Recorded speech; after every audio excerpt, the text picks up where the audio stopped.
continue to look in some aspects of yoga, which you can dive a little bit deeper through reading the books of my school, which I follow, the Prana, Pranayama here, the Bihar school, and we look at some aspects of the yoga so you can understand deeper the essence of the practice of yoga and use it for your own benefit, for efficient, happy life you want to live. And today's aspect is the Pancha Koshas. Kosha, translated as a body or sheaths that we have. This is essence of the understanding yoga practice, and that's what we work with these different bodies, and we're working through them gradually to bring ourselves to more enlightenment state and healthier and happier life. And here we're considering the Pancha Koshas, the 5 kosha, 5 bodies we have. And I will have some readings and some commentary so you can listen it as a lecture or in the background and maybe get more information and understanding of it. So here it says the vital sheaths, the Pancha Koshas. Pancha means 5. According to yoga, a human being is capable of experiencing 5 dimensions of existence, 5 dimensions, which are called Pancha Kosha or 5 sheaths. They are the 5 spheres in which a human being lives at any given moment, and they range from gross to subtle. And they are Annamaya kosha, Pranamaya kosha, Manomaya kosha, Vijnanamaya kosha, and Anandamaya kosha. So the 5 these aspects, and they saying they're coming from the growth, so more physical, into the more subtle, more spiritual, energetic one. And we already talked about this before. So one of the main body we have here and experience directly is the physical body, which we get used to think about ourselves as, and it's the first one. The first sheath or level experienced is the physical body or Annamaya kosha. The word Anna means food, and Maya comprise of. So we translated the food body as our physical body.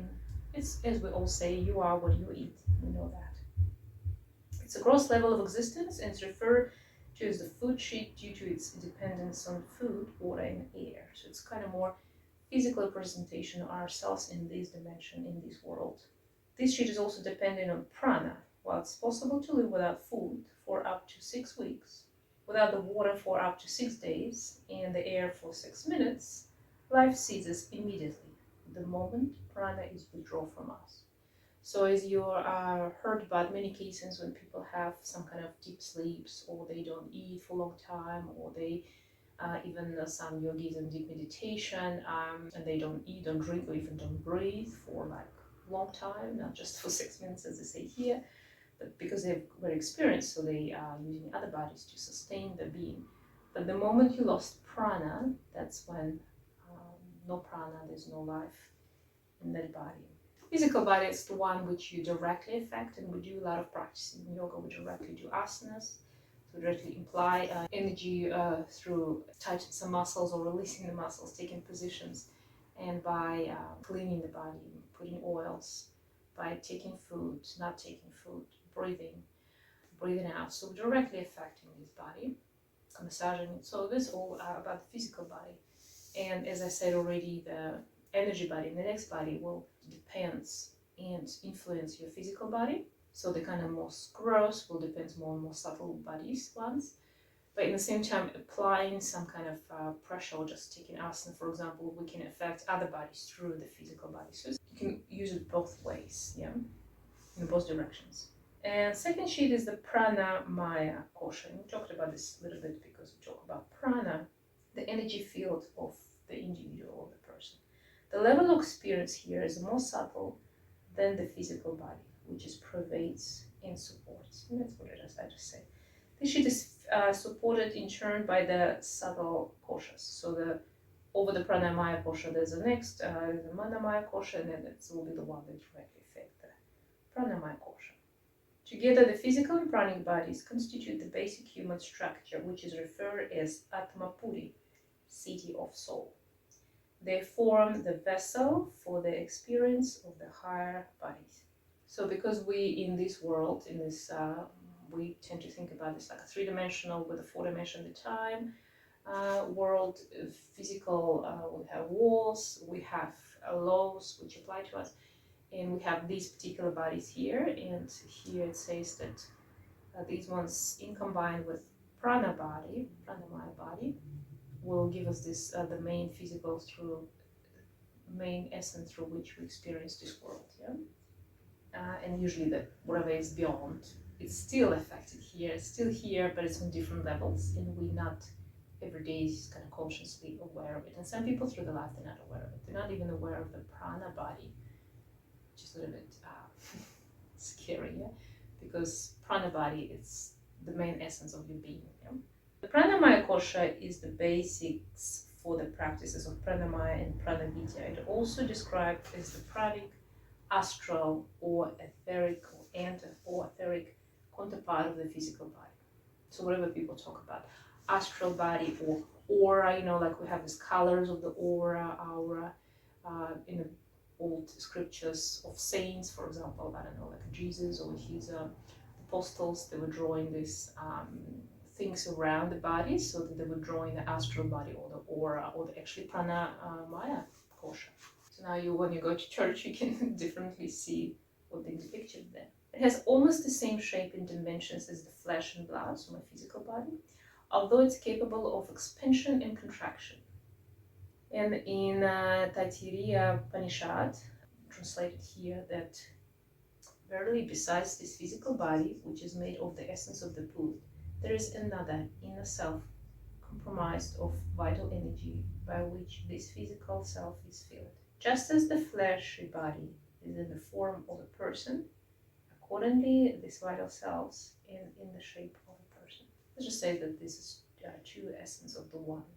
So usually this pranic body, colored, luminous cloud or aura around the body, radiating from within the physical body, like sun flaring from behind the eclipse in Moon. So it was a sun eclipse just recently, and you can observe that.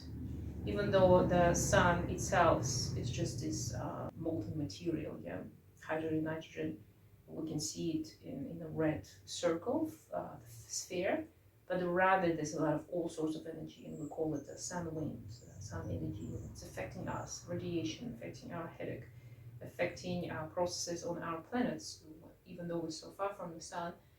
Similar with the human, the sun is just like one of the high levels of the human soul being. So you physically materialize yourself, energetically, pranically.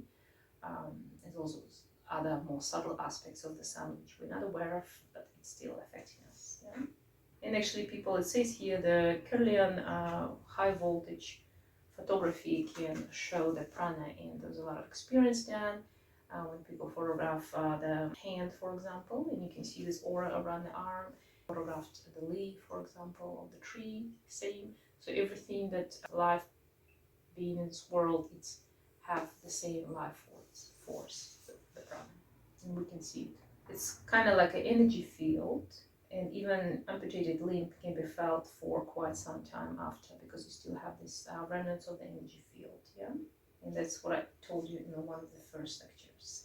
The third sheet is Manomaya kosha, the mental dimension. So this is everything related to your mind, thinking, thoughts, memories, and all these kind of electric neurological processes. The level of experience in the conscious minds which hold the two grosser koshas, Annamaya and Pranamaya, together as an integrated whole.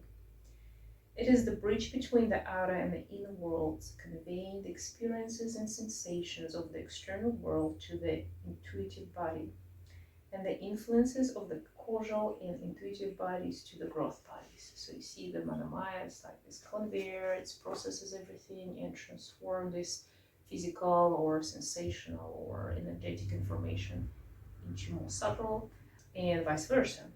Manomaya kosha, this is everything.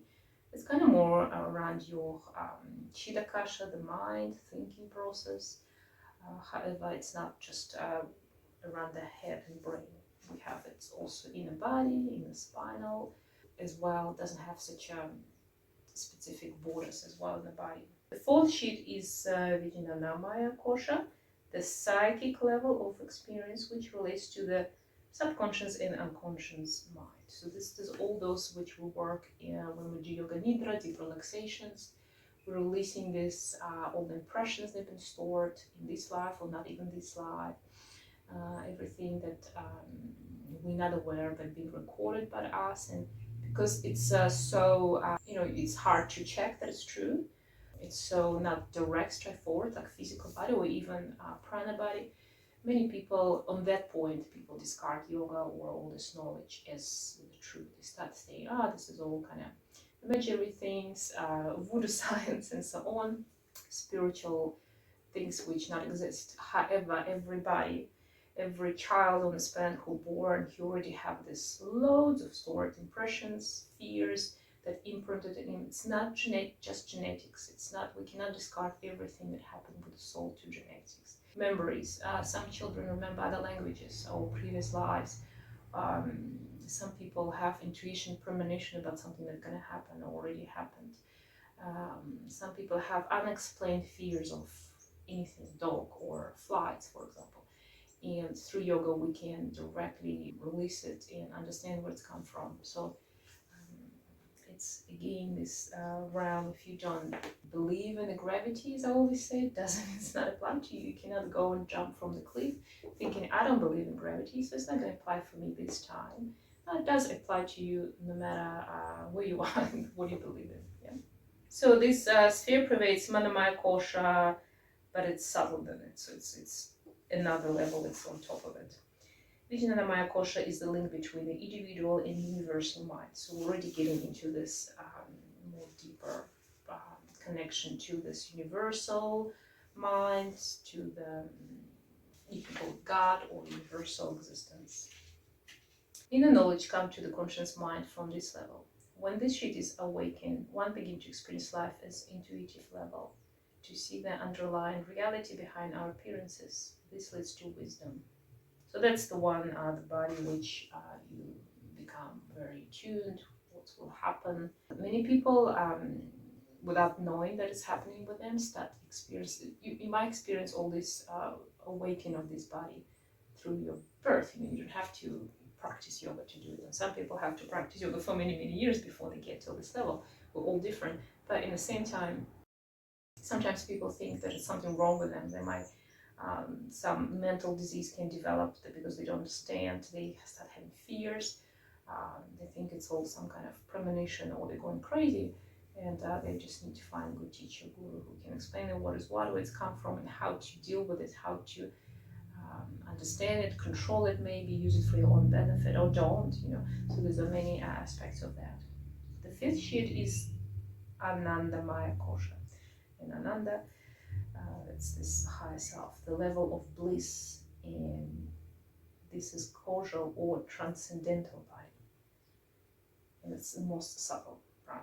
So when you come into that level, you already become in this transcendental experience when people get enlightenment. And if you can control from that level, you master all the other bodies, all the other koshas. Talk about prana and koshas. All the 5 sheaths are pervaded by prana, and it's nourish and sustain them and maintain the appropriate relationship. So the prana is kind of like a blood, blood within our body, the physical bodies. Bringing nutrition from one point, remove the toxins from other, and clean stuff. So without the blood, we cannot operate properly. It will be just a number of different tissues which are not connected, not working together as one. Similar the prana, that's how I see it in connecting all these 5 koshas bodies. How prana operates in between the koshas can be understood by example of the gear shift in a car. And if you drive it automatic, these days most people driving and never doing the gear shift maybe won't be a straightforward example for you. But think about it, one moves in between the gears through the neutral. So we have this neutral, if you're driving a stick, you have this neutral, and to go to first gear, you go neutral first and then to the one. And if you're going to switch for second one, you have to go neutral first and then you go to the second. So that's what's happened. I'm showing with the left hand because in New Zealand we drive on the left side and we're using the left hand for the gear. One moves in between the gears through the neutral. The car is also stopped and reversed by first putting it into neutral. Neutral is not a gear. The gears are the first, second, third, fourth. Reverse. Yeah? However, without the neutral space in between, one cannot shift from one gear to other.